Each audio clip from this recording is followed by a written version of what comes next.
Una indegna indennità. Così definiscono gli infermieri quanto il governo si appresta a varare per loro dopo decenni di assenza di riconoscimenti economici per chi esercita questa professione.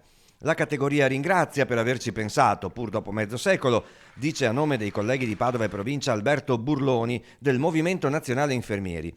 Ma mentre la nostra professione è protagonista del servizio sanitario ricevuto dai cittadini italiani, secondo il governo la nostra indennità e il nostro valore si possono quantificare con solo 2 euro al giorno. In Veneto gli infermieri sono quasi 37.000, dei quali 7.875 in servizio nella sola provincia di Padova. In tutta Italia sono 278.000 e per loro il governo avrebbe stanziato 335 milioni di euro, quando, osservano, per la classe dirigente composta da meno della metà dei nostri numeri è stato previsto un contributo di circa 550 milioni, 4 volte tanto.